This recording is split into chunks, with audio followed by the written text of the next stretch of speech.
Greetings guys, welcome back to my channel. My name is Monette.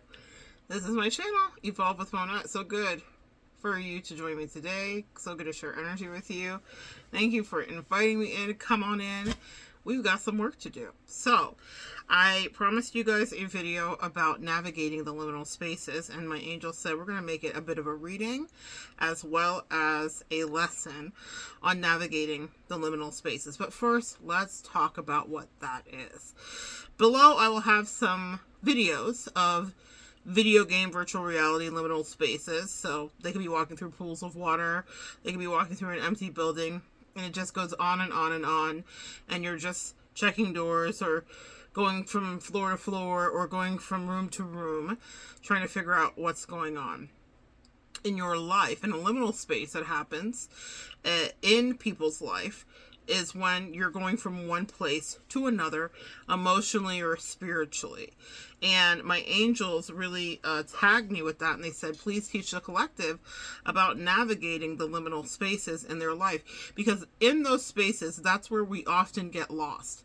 That's where it can be a little bit frustrating for us to kind of really like push forward and decide that it's worth whatever is happening, because when we get in that space, we find ourselves wanting to give up.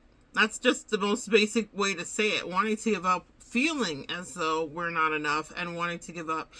And also, if you're in a liminal space, you've just come off of some kind of like spiritual battle, okay? So you have been dealing with something that exhausted you. You have been dealing with a set of circumstances, maybe with people, maybe with getting out of a relationship. You're navigating very tough things that are exhausting for you in any way. And then you get to this space and you may think, why am I here? Why is it taking so long? But specifically, that space is designed to help you to recuperate, to catch your breath, to maybe let you soak in what you learn in the last battle that you were in, the spiritual battle. Maybe it was a tower moment for you. Maybe it was a dark night of a soul. Maybe it was a spiritual ascension. In any case, you are being guided to figure out exactly how you need to get from one place to another without losing your mind. And the irony is in the liminal space, the in-between, as a friend said to me, it's called on TikTok. I'm not on TikTok. Though I feel like I should be. My angels have been on my ass about that, guys. You guys let me know what you think about that. I don't know. Isn't it about to be banned or something? Y'all, I'm just like, maybe I could just like hold out to just, I don't want it to be banned. I think everybody loves it, and I think it's fantastic. But, yeah, I just sound so old. But, I'm not on the TikToks, kids. But, oh my goodness, I lost my train of thought. So, the liminal space, what I was saying about the liminal space, is the in-between, or the backrooms, or this friend referred to it as purgatory, right? So all of these things, I think, yes, they're synonymous with that. Liminal spaces cause you to reflect, to self-reflect. That's what they're really there for. But getting through them can feel so even more labor intensive than whatever battle that you've just been in, okay? And so I'm going to give you some tools on how to navigate them. They guided me to work with the archetype deck today and the astrology deck. We may clarify with some tarot. I'm using what I have. I have my cards. I have like shelves on either side of me. So I've got my cards here. We will see. I was just going through and revamping. I've got some new beautiful decks on the way. So excited to share this with you. I will be doing an unboxing and a reading with you when those get in. So let's take a look and see what's going on regarding navigating the liminal spaces. The point of it is you need to get from one space to the other until your next opportunity, your next journey, your next whatever is unlocked for you, and you can move forward and proceed with the rest of your life. But there's some things that you need to know about that when you're in that in-between space. And one of the things that I found in my journey that is a huge takeaway about navigating in that liminal space is literally not to lose hope. because when you are there, it may feel like, did I make the right choices as I exited whatever I was guided to exit? And for some of us, our exits are foisted upon us, right? So it's not like we chose it. It feels like it's very much a tower moment. And so that's a really difficult thing to navigate for sure. But when you are there, you're learning about your survival instincts and also about the nature of folks around you. Because if you're in a liminal space, a purgatory, a back room, and in between, you are there more than likely because you found out something about our human species, which is that for the most part, they can be unreliable and untrustworthy. And I'm not trying to sound cynical, but that's what actually pushes a lot of us Earth Angels and empaths and light workers into our ascendant journey, okay? This is when we start to unlock our Akashic records and access them and start to work with it and start to actually ascend, is when we've been in battle, but it's usually caused by a family member, a foe, or someone that we might have thought was a friend, maybe even a lover for some of you. So that reflective place that they guide you to is guided to you. Thank you. They just came through. They dropped in the channel. Like, if you hear me start rhyming, that's my angels on perfect timing, okay? But what they said is they guide you to a place where you can see the truth of whatever faces were before you, and also see the truth of whatever it is that you hid from yourself too. In any relationship dynamic, you have an opportunity to see a mirror. And there are a lot of conversations about what we attract, law of attraction, being a vibrational match for this and that. But I believe that any of our relationships at their base level, even if you were dealing with someone who was a narcissist, is an opportunity for you to see the dregs of society, the depths and the down bad places that humanity can go, but also the heights of it. You definitely would be, if you were in a narcissistic dynamic, you were the light, if you're here watching clearly, and the narcissist would have been the dark. But we all exist in a duality. Not all of us are narcissistic, but there is something to be said, and as a content creator, I have to acknowledge that we all have a bit of narcissism in us. It takes a bit of narcissism to sit in front of a camera and talk to nobody and then imagine that someone's going to click on it and watch, right? And we all are the show. Speaking of the TikToks, we all are the show. We all can have our own show, and in the day that we live in, we all are the show. I was listening to someone talk on something, I don't know if it was a short or a video, but they were talking about how there is an interaction between a parent and a child, or an uncle and a nephew, I believe it was, regarding the uncle chastising the nephew about their screen time. And the nephew, understanding how the technology works, said, well, how much screen time do you have? And the uncle's like, what are you talking about? So the nephew's like, well, my screen time today was 4 hours, or whatever. So he pulls it up, it's 3 point whatever hours.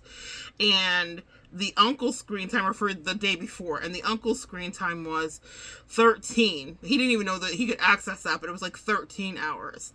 And the point was made, and I thought it was so brilliantly made. He said, whether it's skibbity toilet, or it's, politics, or it's whatever's happening on reality shows, each one of us is in our own way lost. Like, it's a net loss for everyone. We all are participating, no matter what you tell yourself. So I thought that was really interesting. Maybe that's a message here for someone here today, not about your screen time, but about maybe seeing things from a different way. Thank you, angels, they said, and that's what happens in the liminal space.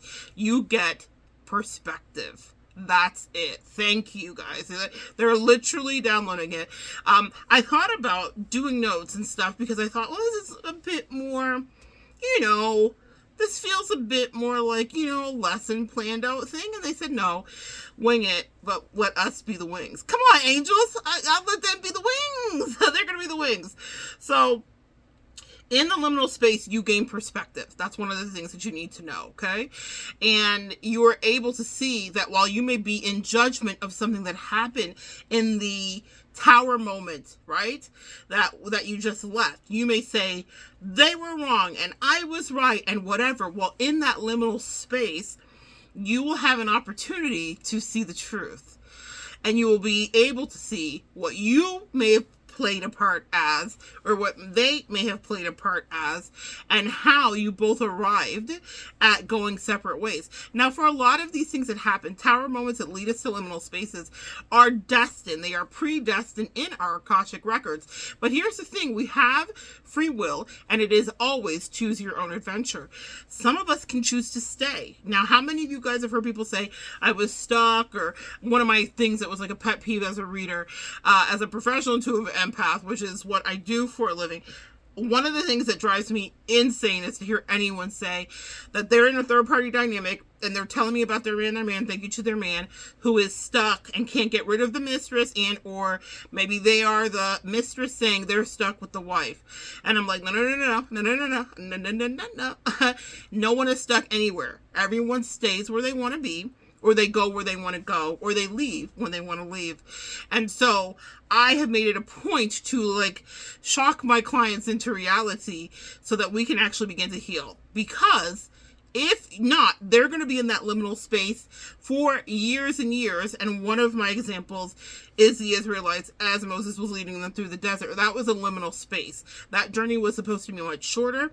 It was not supposed to take 40 years to get from one place to another geographically, even by foot. But it drug on and on and on because they did not want to take a look.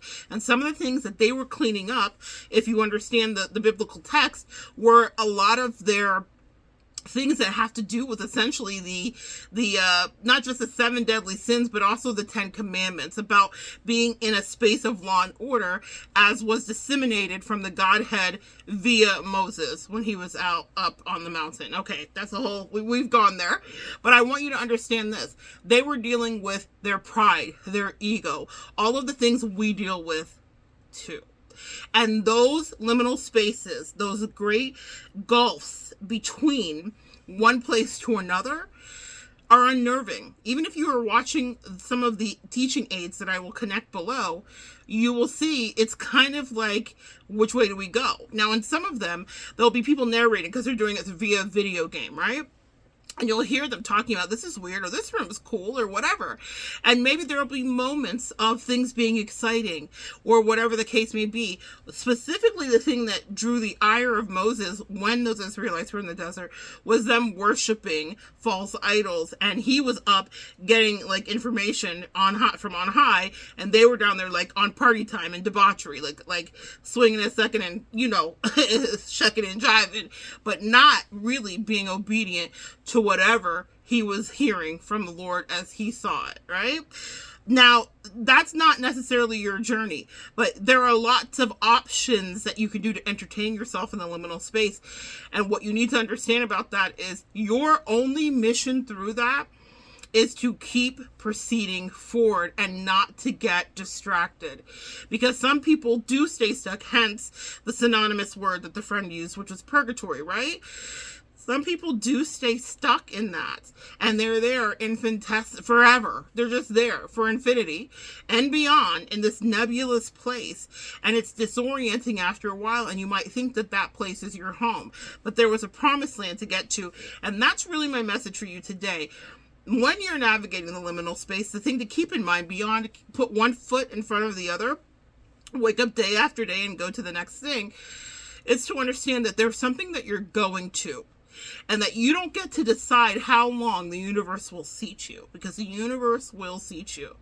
Some of us, when we're navigating a liminal space, are seated through illness. That's something I've experienced in my life. I wouldn't listen, and I was doing the empath shuffle, and I was dealing with autoimmune issues that were yet to be diagnosed, that have now been diagnosed, and I was dealing with a litany and a host of shenanigans in my health because I decided to go, give, and never set set boundaries with narcissistic dynamics. And that's not to say I'm a bad person because I did it, but it is to take accountability because I don't want you to live it. Does that make sense, empath? For you watching, I do not want you to have to go through that if you can avoid it. But unfortunately, so many of you come to me and you're already in the midst of your own diagnoses, your own situations as you're navigating your liminal space.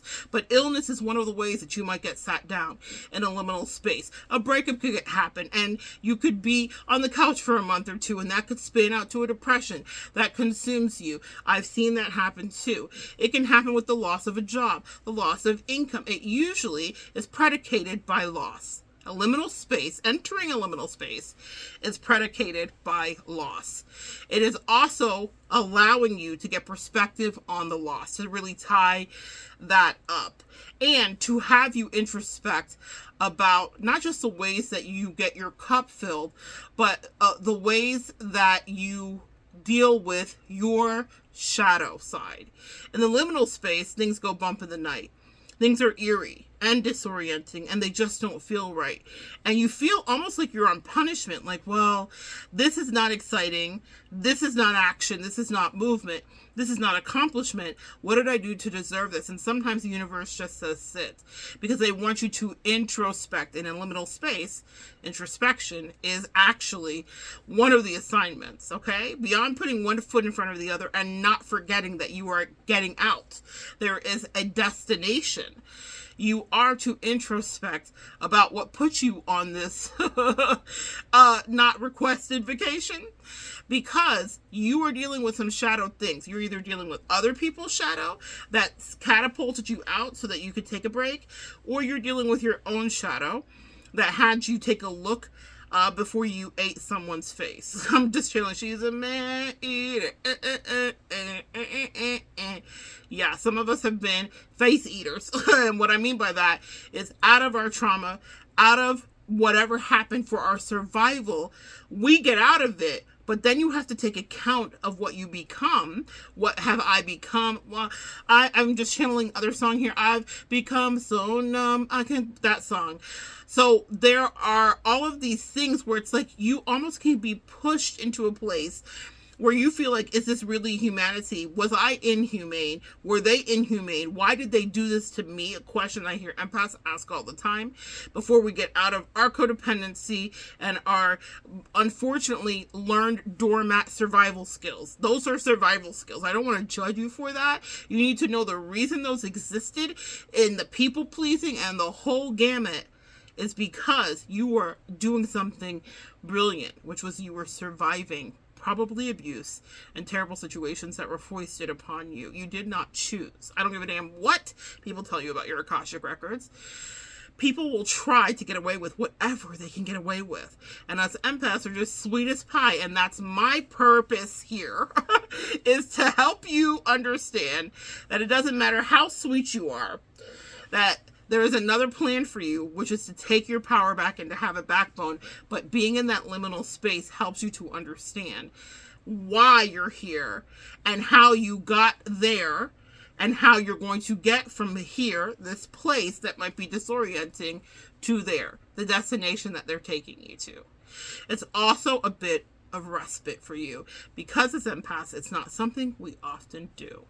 We don't rest with ease. Unfortunately, we are often pushed into moments of rest, which is our empathic disease, to overgive. And that needs to be self-corrected. And that happens too in the liminal space. All right, I think I've given you enough there about liminal spaces. And we're going to go into the cards here. Okay, let's take a look and see what some of the lessons from the astrology. I'm going to be using my astrology deck to see what some of the lessons are, and then we'll clarify it, and we'll take a look with the archetype deck as well.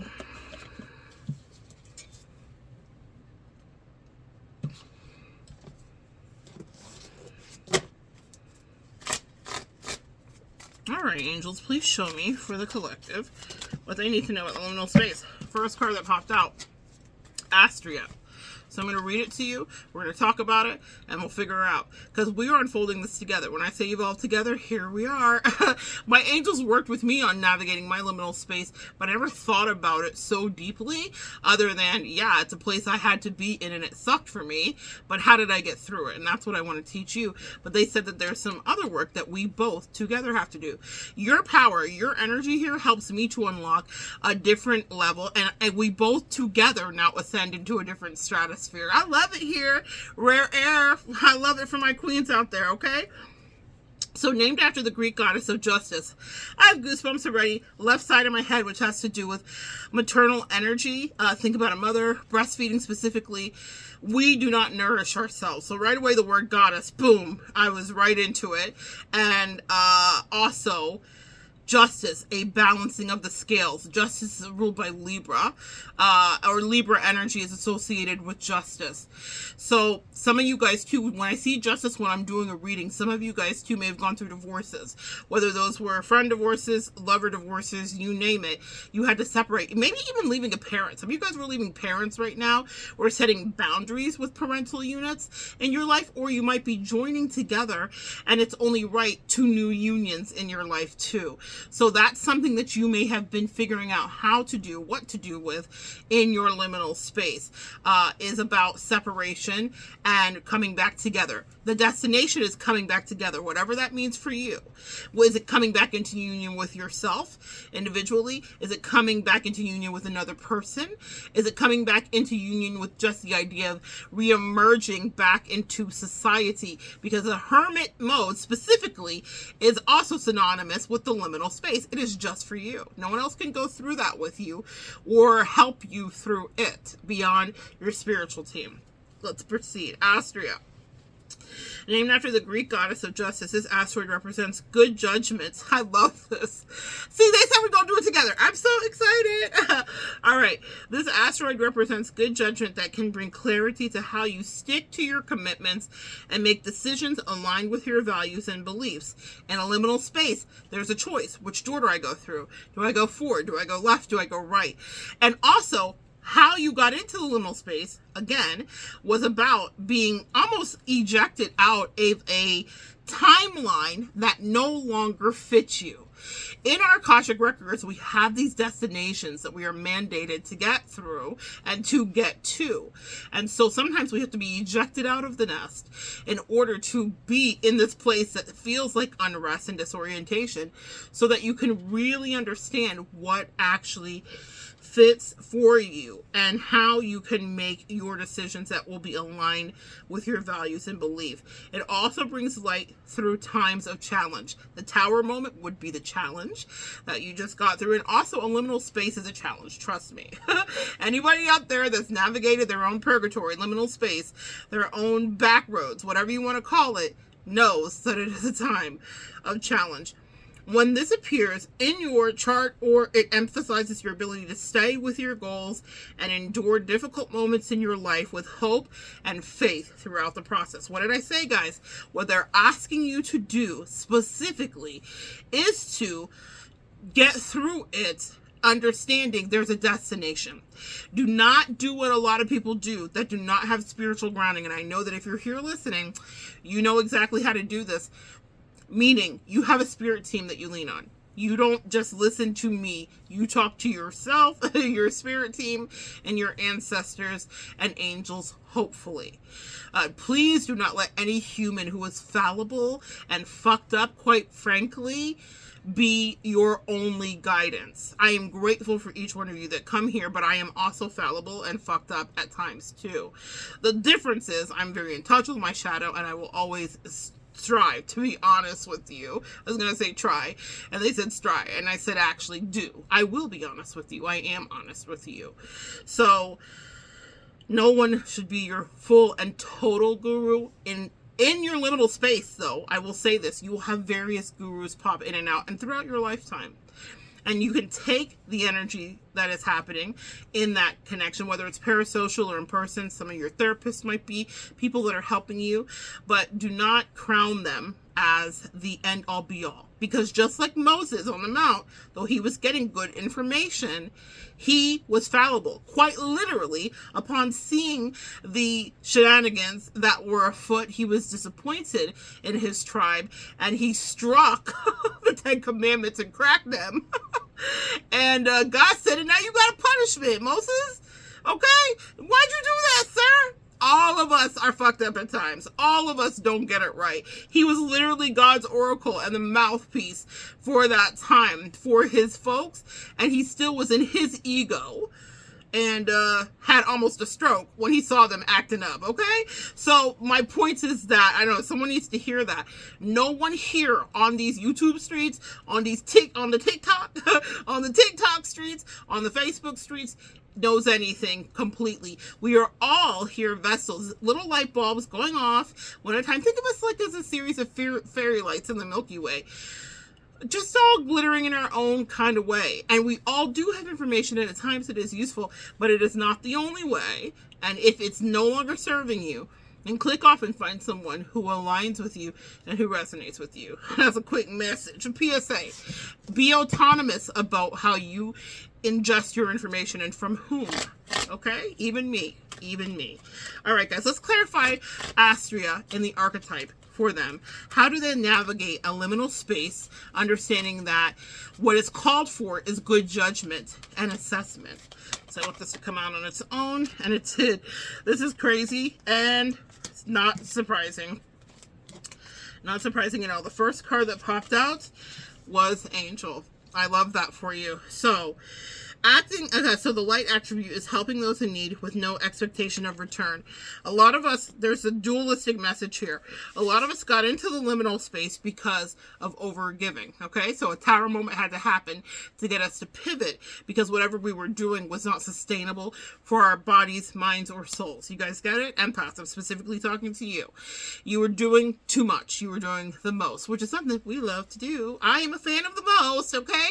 But now I'm figuring out how to be the most and with whom I can be the most with, because sometimes people will see that most and it will make them so mad they could spit. Yeah, very much that. Like a camel is what I heard. Because they have all that baggage on their backs. That's what I just heard too. There's a lot of people around you that don't like your light. Literally, because you guys are walking earth angels. And your aspiration in this life is not always to be right, but to get it right. And the church said amen, okay? It's not always to be right. It's to get it right. They're also saying that you draw a lot of attention. Let me not catch myself on fire here. I've got my candle going, and they pointed me to something on my rock, in my rock garden. I have a rock garden that's about 3 feet in front of me of crystals and rocks and amazing things. I have rock crystal trees, and it's a wonderland here. Make your space happy. That's my Taurus moon for some of you guys. Whatever space you are inhabiting, I don't care if you live in a room, I don't care if you live in a house, I don't care if you live in an apartment, I don't care if you live in a cardboard box. Some of my favorite the TikToks or YouTube shorts are when I see how homeless people trick out their like spaces, okay? When I was in corporate America, I decorated people's desks. I literally pimped people's cubicles. I was one pimp my ride was on. I literally would go around and like decorate like pretty exuberant, pretty extravagantly people's cubicles. It was a thing. But anyway, please take care of yourself. A little bit of beauty goes a long way. My Taurus moon wants to say that to you. This is what they're showing me here is this unicorn. This is a piece of selenite here, unicorn horn. This is the issue, guys, here that got you into your liminal space very specifically, is that you can't see that you have this on you, but people around you can see. They see your unicorn horn. They see your earth angel status way before a lot of you. And then they will start to, at times, attack you. And my angel said, show them the visual that this is a thing and it's solid and we can feel it. And the beautiful part of it being selenite is it clears energy. It's made out of, I was going to show you guys, the same thing. That this is a raw piece. selenite. I always keep these wands around any reader or practitioner. Even if you're not, you need a piece of selenite in your house. But the point is, it's kind of like the Men in Black wand. It kind of like doesn't erase your memory, but it cleanses your chakras, cleanses your centers. But this piece is so gorgeous, and this is exactly what's happening. People see this on you and they want the horn, just like people want the tusk off of elephants or whatever the case may be, or walruses. Like, that's why that's illegal to now actually hunt and do that, but it's never illegal. Empaths are, it's open season, and you know who hunts us the most? It's narcissists. So they can see our light and see that kind of sparkle that's so bright, and they can see the magical flash of the selenite, and they know that they could get cleaned if they just get close to you. And that's one of the things that you discover when you're in that liminal space, is the reason that maybe things were attracted to you. Not because you wanted it, or not because you signed a contract in the last lifetime. You might have some past life karma and past life enemies, and there's another video for another day, but let's focus on this. They said you don't even see this because it's on your face. It's on your head. You have no idea how you are so special, and people try to make you think you're a special ed, and sis, this is it. You special AF, but it's not for the reasons that are projected onto you. They want what you have, a bit of that light, but a reason that you have the light, and the reason, pardon me, the reason that you have that light and you exist in that is because you communicate with your angels. That's what you need to know about navigating the liminal space, is that you have to stay in communication with your spirit team, because that is the only one who's really going to have your back. And when you're in a liminal space, there's no one else around. The reason that's happened is so strategic, because they don't want you to be attacked, because the angels and your ancestors know you're down. They know you're down bad. Whatever happened in that tower moment that led to the liminal space entry means that you do not have your resources. So if you want to think about a video game, they said you're not powered up. You've lost a life or two, if you will, because you just had to go through a battle with someone who was trying to take your magic right off of you, trying to siphon from you, and wanting to do things the way that you do, or embody you, or trick you, or gaslight you. One of the biggest insults to me is someone who tries to play with my intelligence and tries to gaslight me, my intuition specifically. It doesn't go good, but your angels will always give you the heads up. They will always let you know, go through that next door, even though you have no one else around you to ask. The whole point of the liminal space, as you'll see from the teaching aids reference below, is that there is no one there that's going to help you. No one else is around you. The only person you guys have, people, team, is above you. Is above you, sis, okay? So that is so important. In order for your judgment to remain sound, to get you through door after door, pool after pool, corridor after corridor, when no one else is around, are your angels. They will guide you with justice and help you to emerge on the other side of your destination as the goddess Astria would want you to. All right, let's go. Let's go. Okay, lessons. Okay, lessons. Let's do this. All right. So the next thing that pops out is Juno. In Roman mythology, Juno is the devoted wife of Jupiter. I love this because Jupiter is expansion, okay? When you are navigating the liminal space, one of the things that they asked me to say to you was not to forget to remember. Some of you guys will forget to remember. They want you to not forget that you have a beautiful future in front of you. One that you can't see, because in the liminal space, sometimes it's dark, sometimes it's shadowy, sometimes there's no light, sometimes it's very bright, but it's confusing, right? So you're going through this labyrinth of sorts, an emotional labyrinth, and it's lonely, and no one can really relate to you, and no one really understands what you've been through, and it feels very isolating. Hermit mode, synonymous to that too.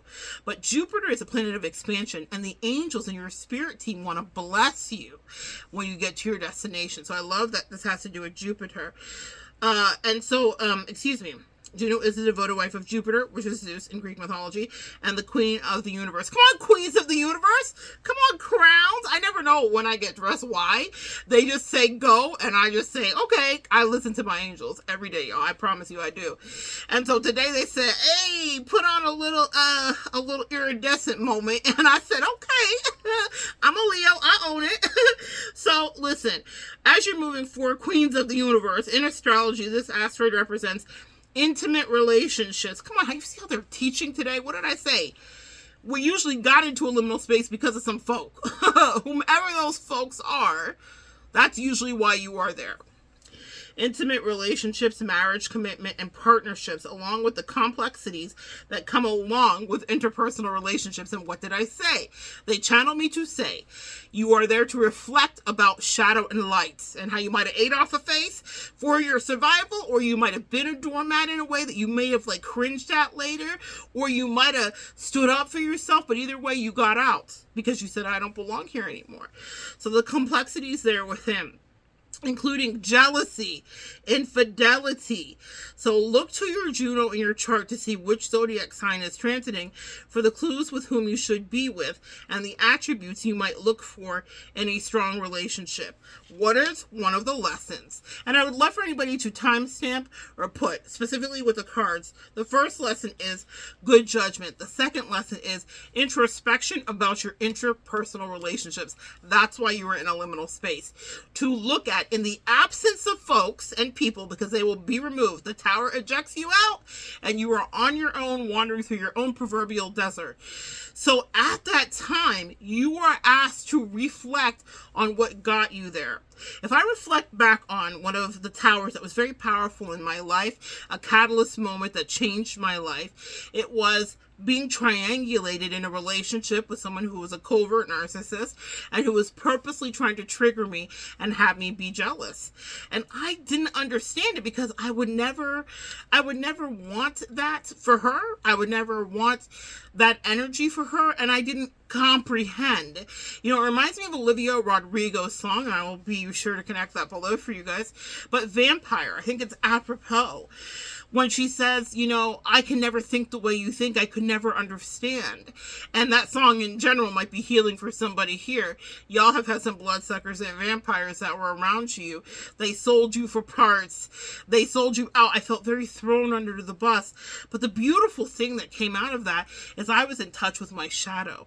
I had to ask myself when I was in the liminal space from that tower moment, what was my jealousy? Where did it come from? Was it validated? Because she was provocative and purposely provoking me, but it still was there, and I had to take a look at that shadow. And as a Leo specifically, I'd always held that in because I knew it was ugly. As an empath, I just wanted to be a good friend. And one of the traits, so that's why they say specifically know where your zodiac sign is, specifically understand who you are, study yourself, and show yourself to be approved. Anybody in this collective, I expect each one of you to have run a natal chart on yourself, okay? I mean that. I'm looking by my camera. It's hard to always find it. Run a natal chart.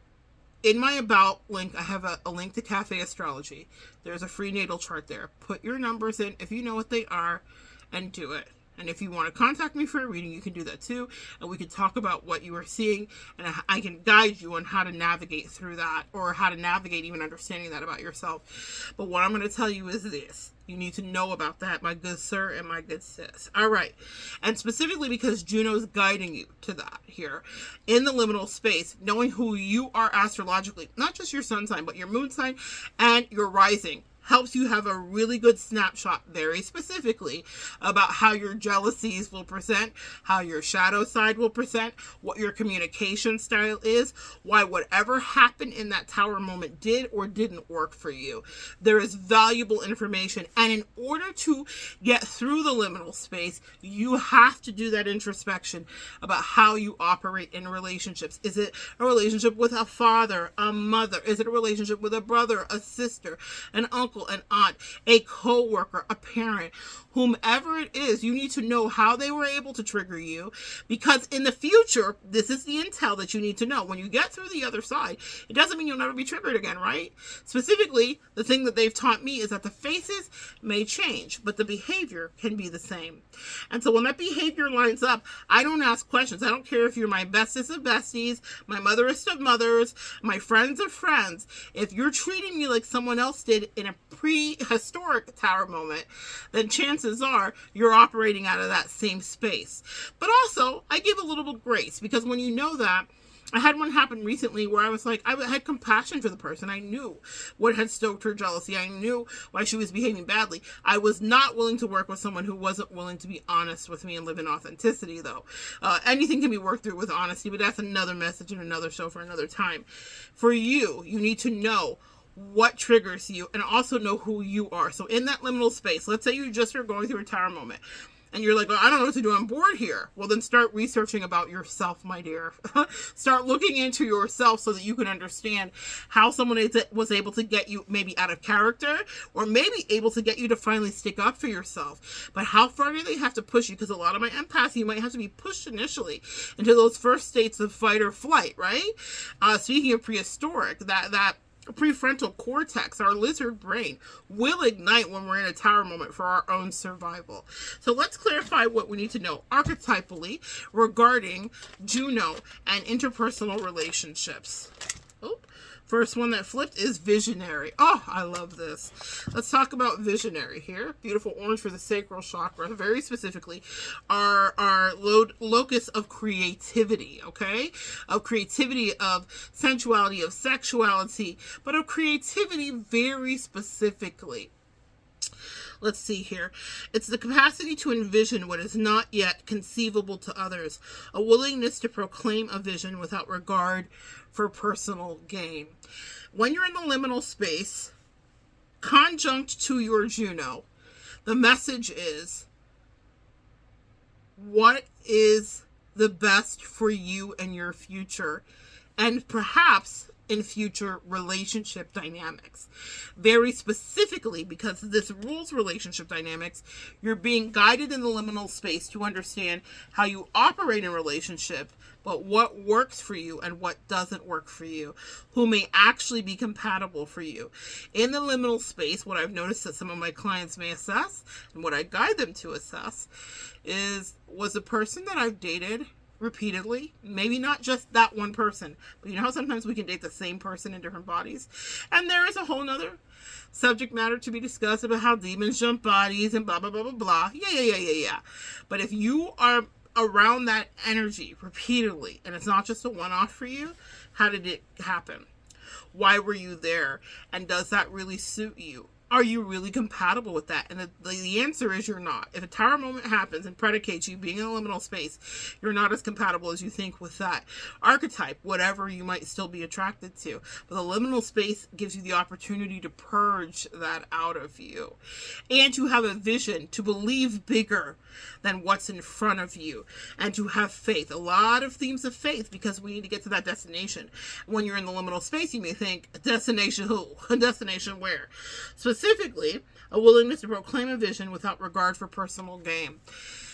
Sometimes you will be the villain, is what I'm hearing to tell you, because you might gnaw off your own arm or foot to get out of a tower that you just left. A lot of you guys that have had divorces, a lot of you guys that have left relationships or left corporate jobs or left any job, and you were like, where am I going? This is crazy, but I just can't stand it here another day. That was a vision actually probably for the highest good of both of you. You are operating as we earth angels do, usually taking a look at everyone in front of us to see how will this also best serve you. The person or people that you may have left may not think that, and that's okay. They'll have to do their own work with that, but you knew, and you trusted what you knew, and you also trusted what is right for you. You're not always supposed to be so selfless. In the liminal space, you might get more in touch with how to be selfish, because you deserve to have an actual compatible relationship, specifically with Juno talking to you. This is about your relationships. One that is not going to provoke your jealousies. One that is not going to purposely want you to be in a low vibrational energy because they feel insecure, because they want to control you, because they want to consume and own you. In the liminal space, you will find your autonomy and your freedom. And that will expand with that Jupiterian energy. They want you to have better than what you had when you were in that past and distant land. And even though this is a foreign and yet to be seen land, the land of milk and honey proverbially, they want you to understand that that is something that only a visionary goddess like you could even imagine. Because it takes balls and chutzpah to believe that you could always have something that was like steeped in toxicity, and for you to wake up one day and say, well, I've only ever had this, but somewhere in the distance, I believe that I can have so much better. That means you are a visionary and a go-getter. And in the liminal space, you will develop and hold that vision. You know, they say in the word, the people will perish. If the vision tarries, the people will perish. Meaning if it's a lagging vision, if it's not downloading right, if it's not present, then people will have nothing to look forward to. And that's something that my angels taught me years ago. It is so important to have something to look forward to.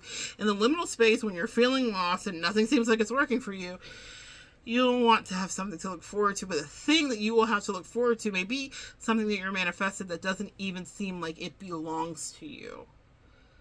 And that's a really powerful thing. So you be a visionary in the liminal space as you put one foot in front of the other.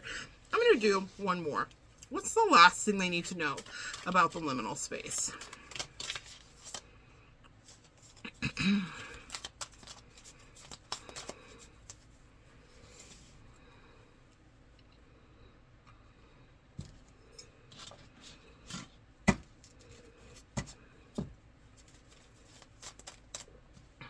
Even as I was shuffling, I just got so distracted.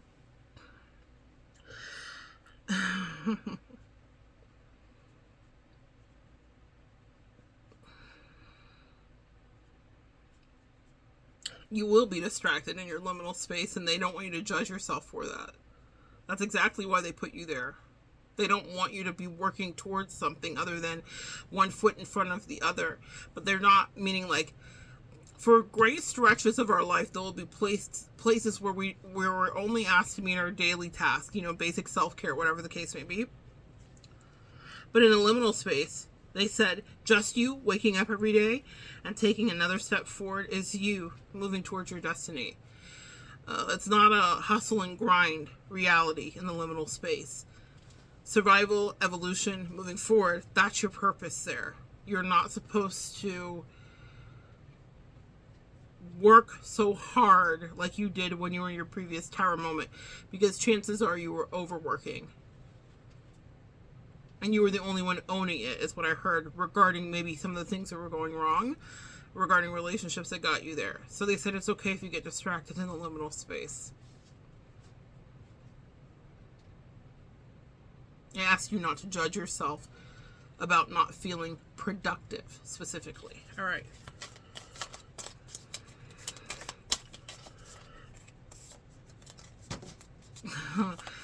And one card that wants to come out, I kept trying to put it back because I was like, no, this is not about me. But I think it might be purposeful. And then the other one just popped out.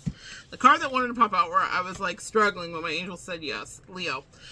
I already know what this is for you guys specifically, but when you're in the liminal space, you're getting your power back, okay? Let's read about Leo. I'll talk about it, and then we'll read the final card that popped out, okay? Leo is represented by, actually they said it's 5 cards. All right, so I said 3 because I was like, this is running along. You said that's the thing. Another thing about the liminal space.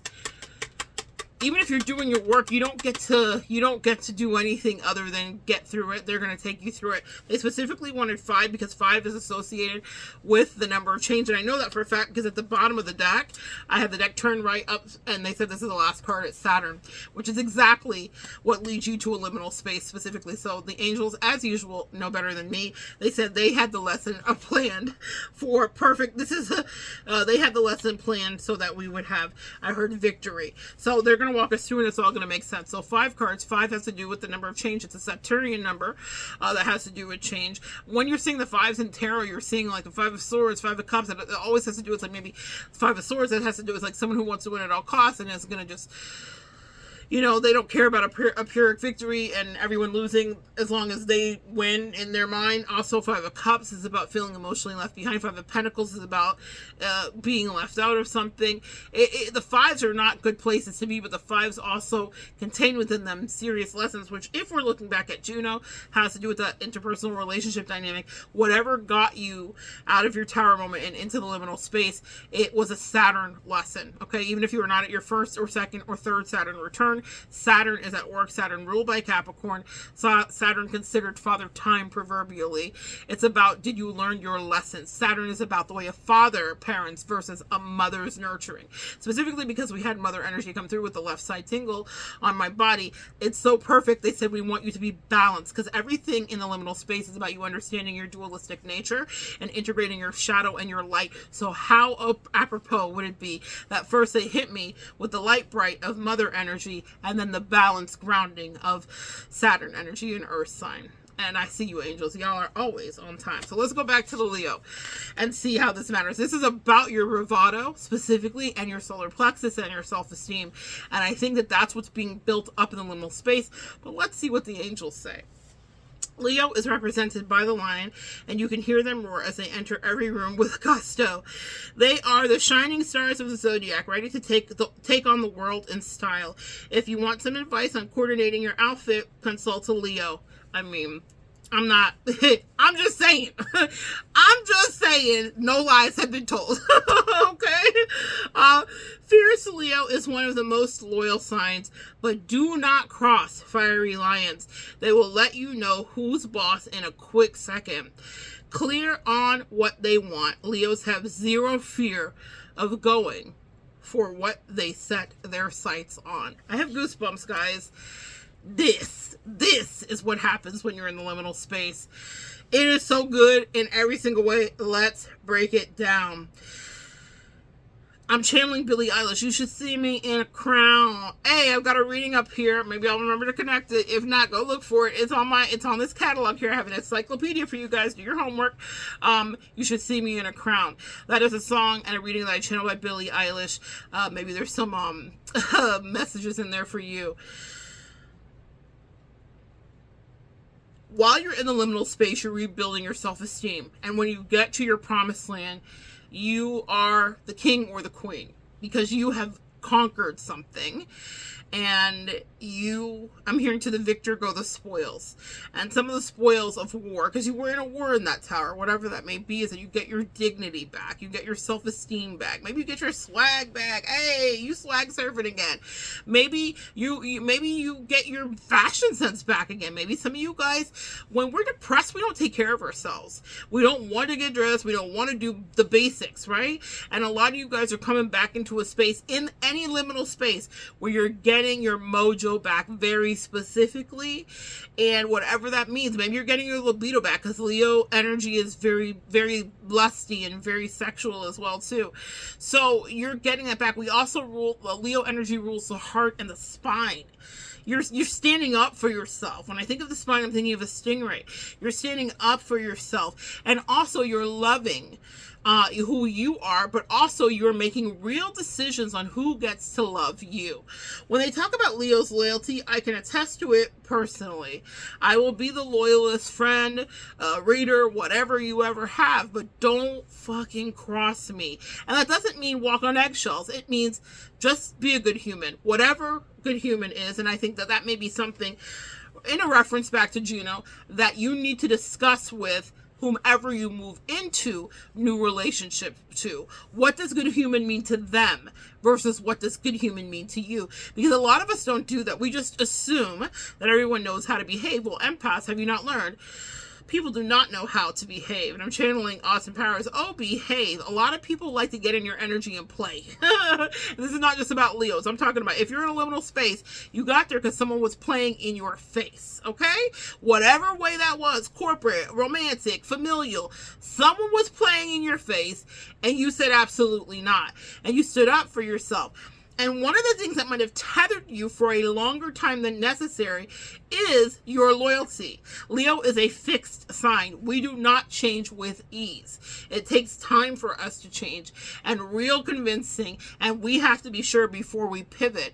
And so sometimes, empath, if this is appropriate for you, and it's not about whether this is your sun sign or not, the energy and the archetype is what we're working with today. Leo energy means that you might have stayed longer than you needed to stay, because that is a trait of a Leo energy, okay? And so it means that also, as you move into your next situations, you can expect longevity, but only if it is connected to loyalty. You owe nothing to anyone who will be disloyal, disingenuous, or disingenuous with you. A lot of people want to hold you to these contracts and ask you to do some Herculean feats of holding up the relationship all by yourself. You know exactly what that looks like from your past connections.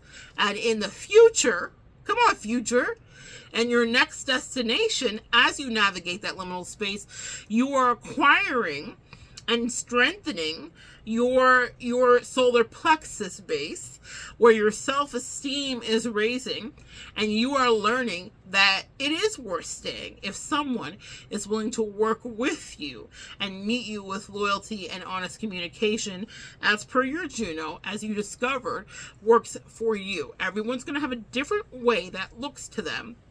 But being one of the most loyal signs in the zodiac, Leo literally is often associated with loyalty, just like a lot of other signs are associated with other things. But that's the one we have the market cornered on. And as a Leo sun sign who lives in all of my bold-ass Leo energy, I tell you, loyalty means everything to me. And if you are navigating a liminal space, you might be realizing how much loyalty means to you. It's not, again, about your sun sign, but it is to understand that that may be an intrinsic truth that you did not even know, or maybe you did know, and now you can release any guilt of what you had to let go because they broke some kind of soul contract with you, or you would not have even let the tower fall the way it did to even be in the liminal space to have to navigate to find your way to the next place. Now, also this, standing up for yourself as we rule the spine, they will let you know in a quick second. In the liminal space, you're working on your reaction time, is what I just channeled, okay? You're working on your reaction time. The way that they want you to shorten the gap between disrespect and speak up. Come on, words. They want you to shorten the gap between someone playing in your face and you checking them, okay? They want you to shorten the gap between disrespect and disconnect. These are so good, angels. I love it. That's what they want you to do. I remember many years ago having someone say, because she knew she was on a chopping block in a certain way, because she was doing some fuck shit and fuckery and all other words that have to do with shenanigans with me.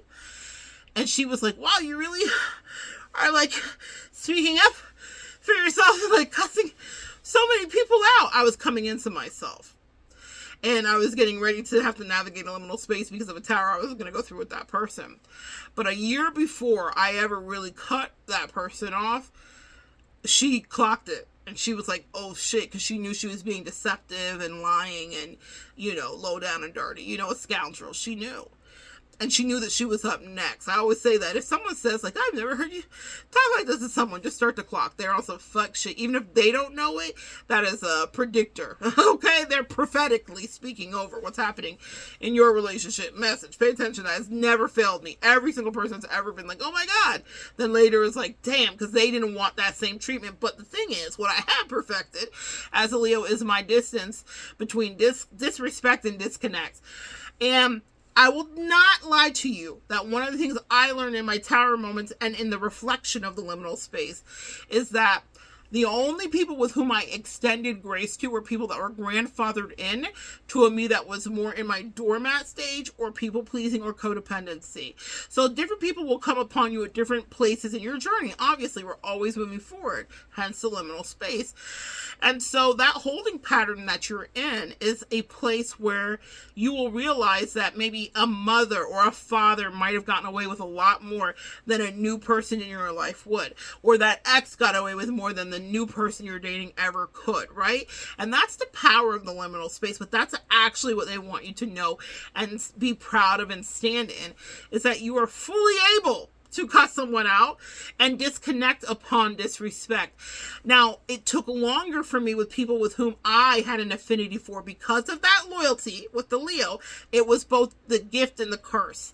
It was my Achilles heel. That loyalty had me tethered to people that were being unreal in their disrespect. And it also lengthened the time of my disconnect. And that's what I learned in my liminal space.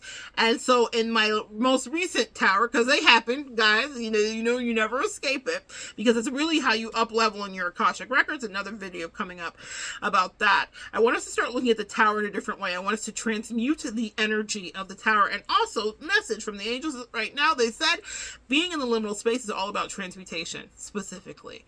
So if anyone wants to put that down in the notes, transmutation is one of the things you're doing. So you're learning to be a magician. They just showed me the card of the magician, and I believe that card, does it have a number 5 on it? You are called to be a magician in the liminal space, and you learn how to take whatever yucky stuff, whatever disgrace, whatever disrespect, and really understand it, unravel it, and move through it, and then transmute it. They're also doing this to me, which reminds me of being like at a rave and rolling and all of that. You're learning how to turn your pain into ecstasy. Come on, MDMA. Come on, man-made drugs. Yeah, because something was man-made and foisted upon you. Some man-made bullshit was foisted upon you, and you are turning it into the best of what is before you. That is so good. The angels are talking today, but you learn to stand up for yourself and straighten your back and be like, if under attack, let me let you know how you never will get back in this space, because that's one thing Leos do, is upon cutting you off, that's it for you. Night night, lights out. I don't really backtrack unless it is the highest of extenuating circumstances, and even then I got my good eye on you. So let's finish up with this. Leos have zero fear for going for what they set their sights on. And what do we have our sights set on as the visionary? We have our sights set on the future destiny. And that's one thing. I'm so excited about what the future holds, even if I've been in a terrible space in the tower. When I'm in the liminal space, my excitement is just growing. It's crescendoing for my music nerds, right? And it is growing slowly because I know what is before me will be so much better than what is behind me. Let's find out what the archetype is for Leo. Thank you guys for coming on this journey with me. I am finding so much clarity in my own self. We are truly evolving together today. All right, so the card that flipped out, Goddess. Appropriately. I want you guys to see this. Goddess, that part. Well, get up close on that, Holmes. Get up close on that. Little hearts on her dress. Goddess. Hearts have been following me around. Absolutely. The feminine expressed through wisdom, nature, life force, and sensuality. I'm also going to read you the negative trait, the shadow attribute, exploitation of the female nature and form. How do you use your beauty? I'm hearing beauty from ashes, right? How do you transmute what happened to you to turn it into the best of you and what is before you? With Leo energy, that's it. Leos are vain, y'all. No lies. The proof isn't what you're looking at before you. I take my time with myself. But also, as my angels have been on me, they said, "Sis, what about your health?" That's my next journey, y'all. So I got to figure that out. And so I'm always going to be candid with you. But I take my time with myself. And it's something that I didn't always do when I was in other states of depression. And also I can tell when I'm depressed, when I don't want to. But a Leo is vain. They're vain. We really like ourselves a lot more than people would expect us to. I think that's been something that's actually helped me and hurt me in life, is that people greatly underestimated me, because in society, someone my size should not like themselves. And so they're like, oh, I'm gonna get up on her. She must be all kinds of insecure. And it doesn't mean I don't deal with crippling anxiety and depression and all the things like the rest of us do. But what it does mean is that I like me way more than I like you. And that has actually been my saving grace. It's been like a little secret thing that they don't even understand. It's like secret weapon, if you will, is that I exist in goddess energy. I didn't always, but I will say this, and I think for you too this rings true. This unicorn horn has always been a part of you in a way that people could always see. Leos come into a room, as they said, and they take up space. Specifically, they enter every room with gusto, okay? They are the shining stars of the zodiac. That doesn't mean any other sign isn't shining, but it means that we like to shine. A lot of Leos are actors and actresses. We like being on stage. We're comfortable with the way that our face looks. We're comfortable with people looking at us, too. Sometimes it can be the gift of the curse. I've experienced that as well. But in your liminal space, one of the things they want you to be very comfortable with, they want you to be immersed in, and I love that this card is red because it has to do with the root chakra. While the solar plexus is yellow and has to do with the sun and lemons and brightness and citrus, this has to do with being grounded in who you are. See, on days when I don't have on makeup, I'm still a goddess. I'm just going to tell you, I was at a doctor's appointment recently, and I did not put on makeup because I did not have it in me that day. I was like, I need to just, but I got dressed though, because that's one thing we will do. Ask Leo how to be dressed. We're going to dress you. So I was dressed, but to me, I look like ish, because I was like, I don't even have on makeup, Maybe I had on a matte lip, and that's about it. And I even think I had on a mask, because I was going into a doctor's place. But in any case, the lady at the desk was like, and this is what I love, is when people are honest and in their truth. Because this happens to me in my friendships, unfortunately, but people try to hide it, they go rogue, and then they turn crazy, and the demons jump in.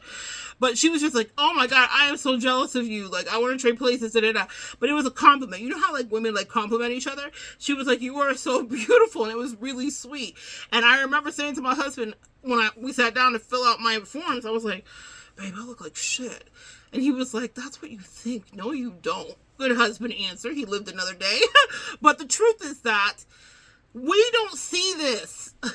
It wasn't just about my outfit. It's about my energy and my countenance. I've looked worse and had people compliment me. I've looked good and people compliment me too. But that's something I want you to expect and to know is going to happen to you. And you need to be comfortable with that. And that's something that you're getting comfortable with in the liminal space. It's standing in your goddess energy. It's not just to attract. It's not just for a sexy time. It's not just to have multiples of suitors. It's about how your carriage in the world will do you. Because people see this unicorn horn on you and they want to take it. But if you are rooted, root chakra, in your goddess energy, no one can shake you. Whether you feel like you're ugly, whether you're makeup free or makeup full, whether you're dressed to the T's, to the nines, or you're in your Lululemons and it's sweatpants time, no one can shake you because the goddess is exuding out of you. I recently bought a perfume because of the description that was given to it. I don't even know how to pronounce it. It's an Arabic perfume, and the way that the content creator described it was, this is described as a goddess who is being carried, carried by 4 men into a palace, and her boobies, brassicles, her boobies are all like plump and up, and just she's surrounded by fruit, and she is luxurious and bodacious and curvy, and she smells delicious, and she's around all these sweets, and she is delicious, and she's being carried in and fanned like a queen. I said, soul, sis. That's the energy I'm trying to be in every day of my life, whether no one sees me. I work from home, y'all. Okay? I work from home and still get dressed, okay? Not every day, but most days I do. My husband is like, it's so funny. I came to bed the other night because I was out here working, and I came to bed from my little office space, and he was like, you had to put on perfume to go to work at home in front of the camera, because I came to bed very perfumed, as a goddess would do. But it was so funny that he's like, I'm just sitting here trying to get my little sleeps on, and I'm waking up because I smell you. And I was like, do you like it though? He's like, no, it smells good. But he's like, you really put on perfume? And I'm like, I really put on perfume to go sit and make a video. I really put on perfume when I go to my clients because I like me. And that's the goddess energy that you're going to be learning how to fortify and shore up in the liminal space, guys, is how to like you when no one else is around. What is your self-care like? How are you taking care of you? And it's not just about perfume and good outfits, though that does rule, Leo, so I'm going to talk about it. It's also about how you feel inside, because when you have nothing on, that unicorn horn's mighty bright. You guys get it? You're in goddess energy. And when you get to the other side of the liminal space, they can never shake that goddess energy from you. They can never take that from you. Because I'm telling you, in that previous tower, people wanted to diminish your self-esteem. They wanted to project things onto you. They wanted you to have insecurities. They wanted to project their insecurities onto you because they don't like themselves fully and they can't even fathom, and they bounce, they volley between, is she the most conceited person I've ever met, or is she the most insecure person? Both, depending on the day. But I'm honest about it because I understand my shadow and my duality, and that's what you're learning in the liminal space. You can be a goddess who's depressed. What did Megan Thee Stallion say? She said, this pussy's depressed. That's what she said in one of her songs. And it was so powerful and feminist because it's not often, we hear a lot of female rappers rap about their poom poom. But what we don't hear about is them saying, even though I got this magical poom poom and all this money and all these dudes or girls that want to be with me, as Megan is a bisexual queen, that we don't hear them saying, but I'm depressed, even with this magical poom poom, and even with my boobies all tooted up, and even with my smell goods on and my beautiful outfit, I'm having a really hard day. And that is something in your liminal space I want you to integrate, the truth that both things can often be true. But that does not knock the goddess energy out of you. Ooh, they're preaching today. All right, we've got two more. I wanted this to be shorter. Excuse me, guys. My nose is running, which happens when I channel. Okay. My little trash can. All right. The next card that came out was Nessus. So let's talk about Nessus. Let me take a sip seat. I'm going to burp because I got a little air there. All right. Excuse me. Okay, so this asteroid is named for Nessus. It's a violent and devious centaur in Greek mythology. Although this asteroid's meaning can be difficult to face, Nessus can unlock areas of pain in our lives that we can begin healing. Nessus can indicate areas of our lives and personal relationships. You see the theme here? You see how the angels don't miss? And personal relationships where there has been major suffering or abuse. That's that previous place that put you out of that tower. You got out because someone was being abusive to you. I promise you. I don't have to read each one of you. I promise you, if you're watching this, someone was abusing you, whether it was covertly, overtly, physically, sexually, mentally. Mental, to me, is some of the worst. Silent treatments, all of that. The gaslighting, you guys know someone was being abusive. And even if only you knew it, and they hid it so well from the rest of the world, they were putting you through hell. That part.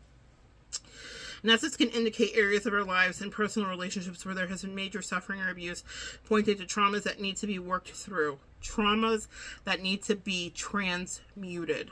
That's what worked through is. That's the synonym for work through, is to transmute for us in the metaphysical community and for my earth angels, my empaths and light workers watching. They need to be worked through or transmuted. Understanding how Nessus shows up in your chart can end cycles of pain and allow for personal transformation, hence the transmutation. Transmutation to really embody the transformation. I'm going to pull the archetype of this, but do you guys see how powerful that is? In the liminal space, you are reconciling with the abuse. I remember leaving that relationship that I mentioned all those years ago and being embarrassed. When I was in my liminal space, I had tears rolling down my face, and because I'm a content creator, when I'm going through something, I share it. I will also connect that video below. I believe, I don't remember what it's called, but it was triggered by a song, as many of my channelings are, and it is me in a vulnerable, insecure place crying because I'm embarrassed at how I allowed my twin to treat me, my toxic twin that was the cause of my catalyst. I allowed myself to be abused. And while I can't find tears for it now, because I truly have healed, I will never forget that my angels had me come on out here in a pajamas and bonnet, I think, okay? And y'all don't often see me in a bonnet. But I was in my PJs and my bonnet because they said, go back and do this. I had done videos and they said, don't take off your makeup. I don't even know if I had on makeup. I don't know. But I'm going to watch that video and probably I will cry when I watch it. But I'm so grateful that I documented it because I see how far I've come. And that's what they want you to know, hun, is that you've got so far to come. The same is true for you. But what you will viscerally witness in that video is me reconciling with the trauma and the embarrassment that I allowed myself to be abused for as long as I did. It broke me. I remember telling her that. You broke me. Now, what I didn't realize is that she broke me open to the greatest part of my destiny. She broke me open to a higher realm of my own reality and to spirituality. She broke me open to different tax brackets. Her break did break me. It's a break I would never take back, but I didn't understand it at the time. That because I was under spiritual attack, I didn't understand that I was being tested, that I would be in that liminal space, and that I would get not just some of it back, but all of it back plus. Would I do it again? I would have to. I must. Because it means that I got to meet you. It means that I've got to do some of the things that I've got to do. I hate what I went through, but I am grateful for what I went through and the liminal space to be able to transmute what I went through, but it meant being honest with myself that I was abused. And I see myself as strong and powerful and a Leo and peppy and whatever. Smart. Too smart to have that happen to me, but abuse knows no intelligence level or IQ. It knows no tax bracket or socioeconomic status.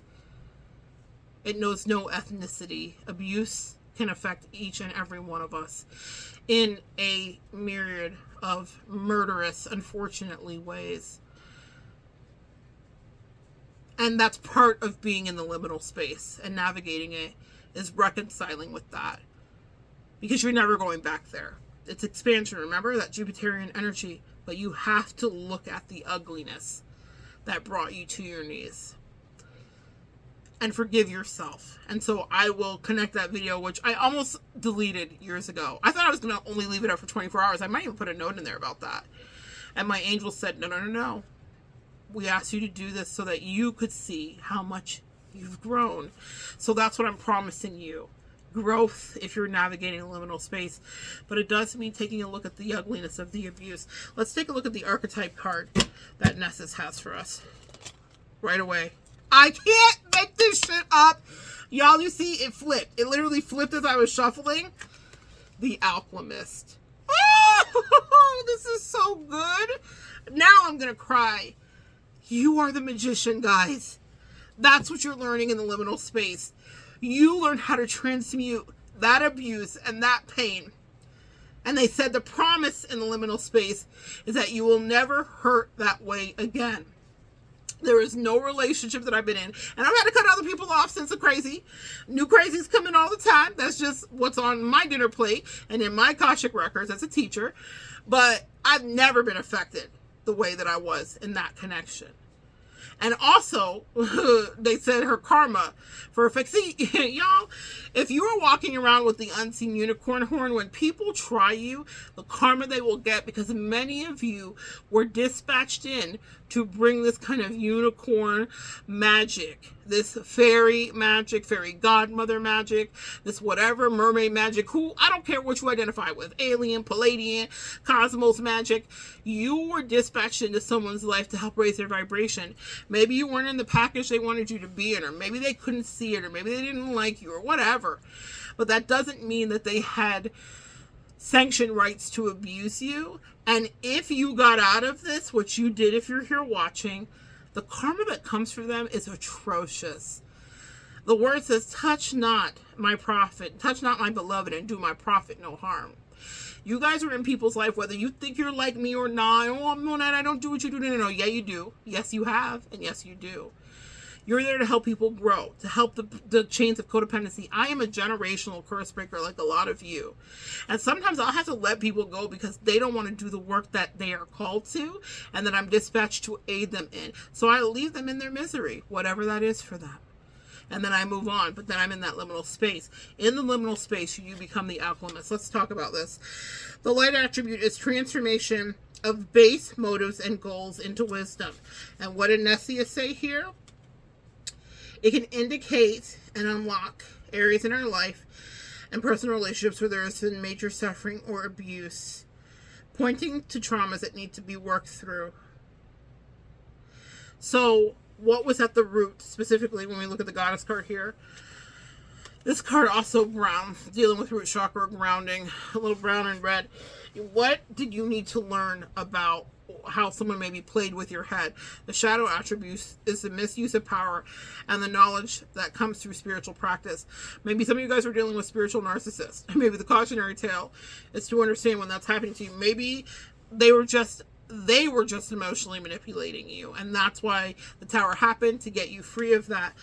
But whatever level of abuse you were dealing, whether they were projecting their limitations onto you, and they didn't want to see you grow, or they didn't want to see you leave, or whatever, because it's not something they could do or they were willing to do. Everyone has an opportunity to grow and to evolve. Not everyone takes it, because it's hard. It's not easy. It's not light work. But that's what your liminal space is guiding you towards, is the transmutation and becoming the magician. Remember, I was just channeling the magician? The angels just are so good. You are the alchemist, magician, alchemist, same. You are taking properties that were given to you and literally changing them into something completely different. And that may cause a chemical reaction. And sometimes, they say you have to be in well-ventilated areas. If you guys remember science back in the day in school, you had to have a well-ventilated lab.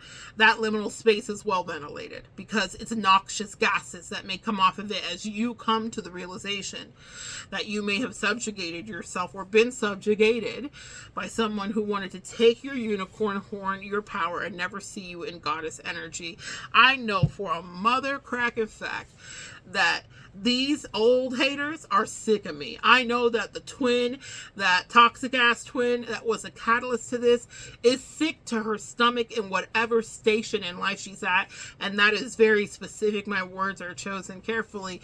She remains in a station because that's where she wanted to be. She did not want to ascend into another place in her destiny. And a lot of you guys had people very much like that. So they were literally thinking you were holding them back, when actually you were holding yourself back, not ascending, not disconnecting when they were disrespecting you, because you had all this earth angel work to do. But part of you coming into your power and into your goddess energy is knowing when to stand up for yourself and set yourself free. She could have very well come with me. Y'all would have seen her. You would have known her. We would have had things to teach. But she's in a station in time that she chose, a groundhog's day. That same thing she put me through repeatedly, over and over, mind games, shenanigans. Now that is her buffet.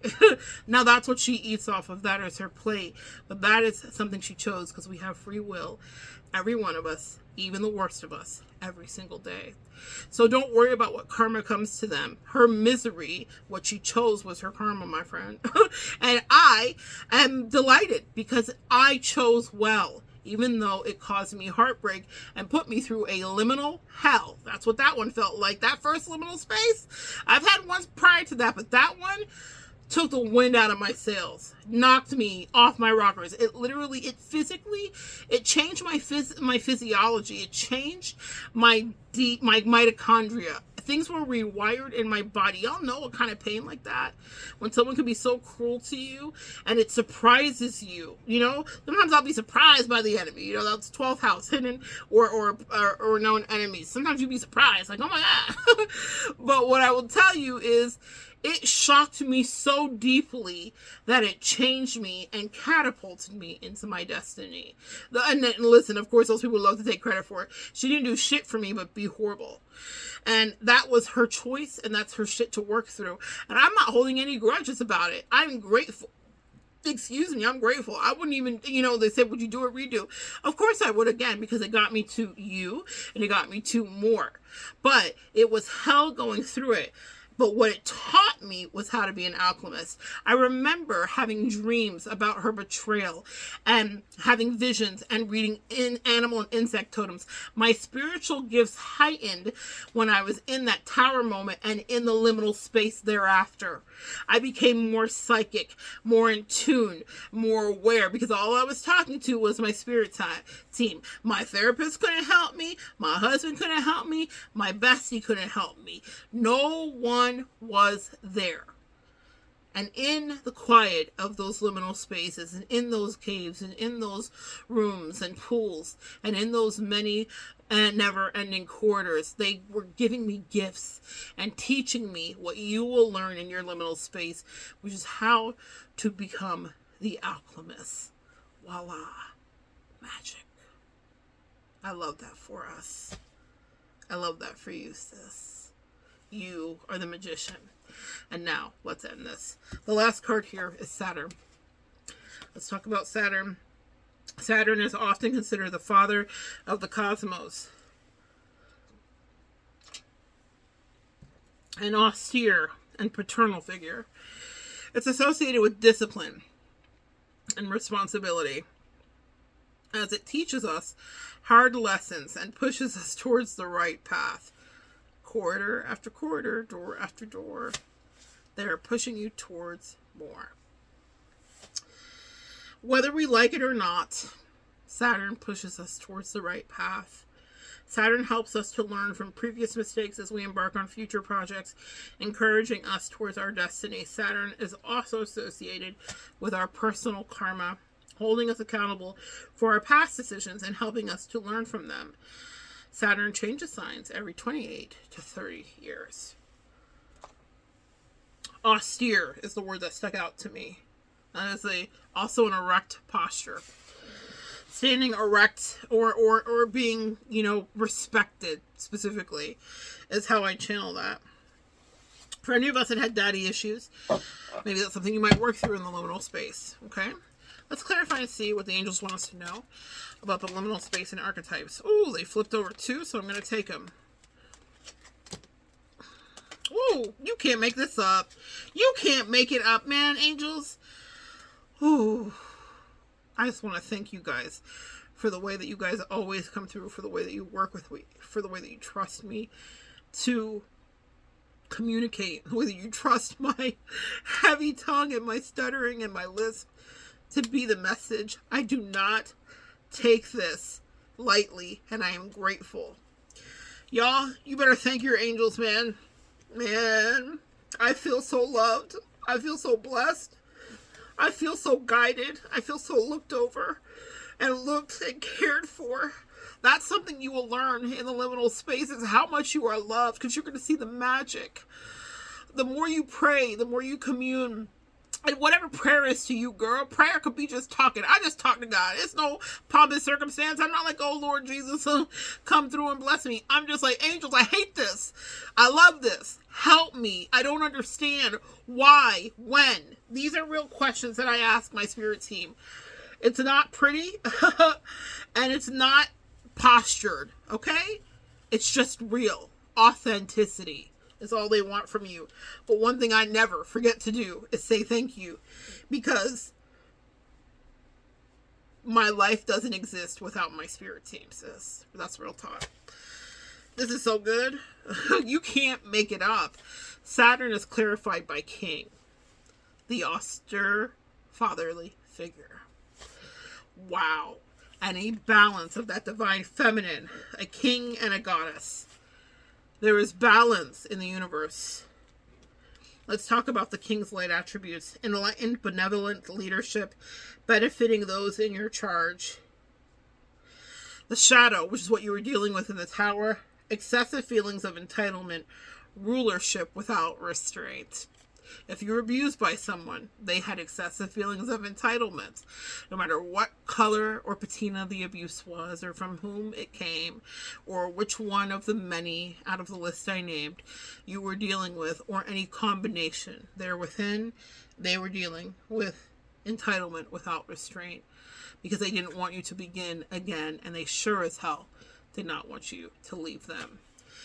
The king archetype, what you learn in Saturn, is how to become a king yourself. Yes, divine feminine, in order for you to have healthy relationships, once you traverse the liminal space, you have to know how to integrate your masculine and your feminine. Your masculine came to the fore to get you free. Because if you were in Queen of Cups energy, you'd be too sappy, too mushy, and too emotional, though there is a place and a purpose for that. But now people have to earn that from you.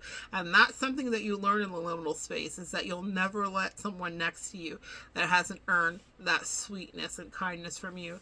But that king energy is there so that people know not to fuck with you. That's the balance, and that eradicates that dormant energy. That's one of the things you learn in the liminal space. That was the hard lesson. It comes through the abuse. And I don't know if it has to come through abuse for everybody, but it's a hard lesson to learn. Any tower moment, even if you were not abused in it, has to do or a misuse of power, or an exertion of power, or like a boss overusing their power. Even if you didn't deal with that, you dealt with issues where you had what was a stronghold on you. Maybe it felt like you couldn't leave, or that someone needed you, or you had to stay, but you had to integrate masculine and feminine in order to figure out how to get away and allow that tower moment to fall so that you did not stay, and then so that you could work through it in the liminal space. But on the other side of the liminal space, you are both goddess and king, and no one can play in your face. You have integrated those two, and that was the gift of the lesson of Saturn for you, is how to not only stand on your own 2 feet, but to make sure that people respect you. That's what you're learning in the liminal space, is self-respect, so that it's not that everyone has to genuflect and bow upon approaching you, but you are a benevolent leader, because that's what you're called to do. Meaning you're kind and you extend grace, but there is a wisdom, and no one can play in your face. The last card here, I think, that popped out secondly, that I think is absolutely appropriate, is Avenger. And I love that for you, and I love that for me. Desire to balance the scales of justice, righteousness on behalf of society or oneself. And what do we start off with? Astrea, name for the Greek goddess of justice. You see how the angels will do it? I wanted to write a lesson plan, because that's a teacher in me. That's the Virgo in my 6th house and my 7th house that loves organization and loves for everything to be like perfect. And they said, no, sis, we got it. Remember we talked about it at the beginning. It's been a long lesson today. For those of you that are still here, gold stars for you in every way. I'm so proud of you. You were here to do your real soul work, because you are navigating the liminal space, and you understand that there was food here for you. And I'm hoping that you've extracted something worthwhile. But I love a full story arc, guys.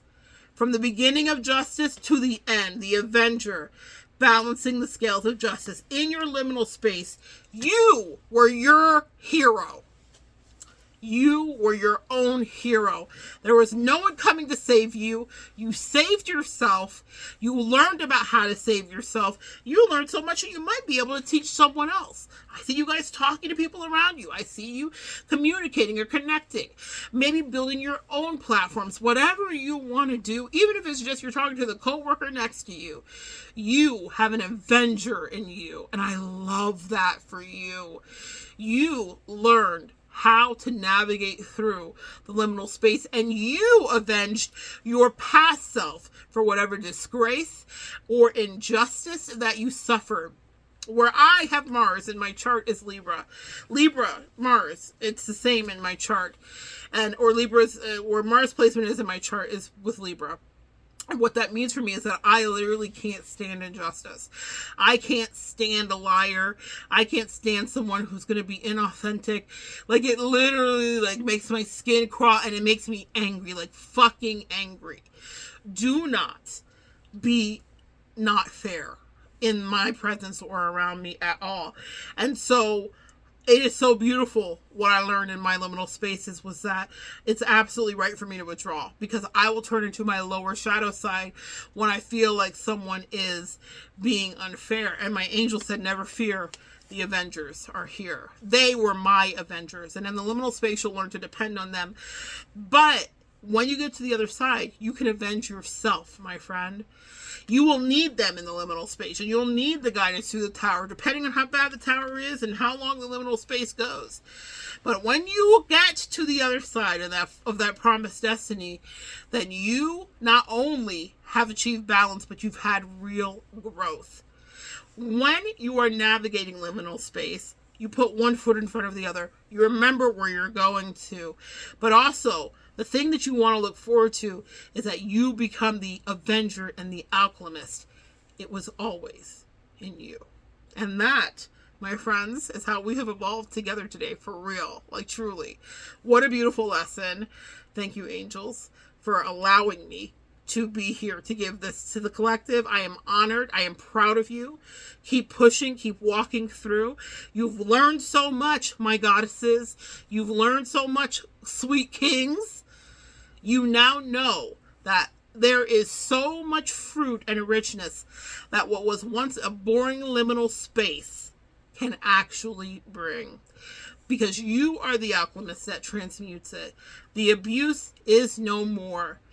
The universe said, as you put one foot in front of the other, we will begin to show you the light and what is actually in store. So good sharing energy with you guys today. Come back and join me, and we will continue to evolve together.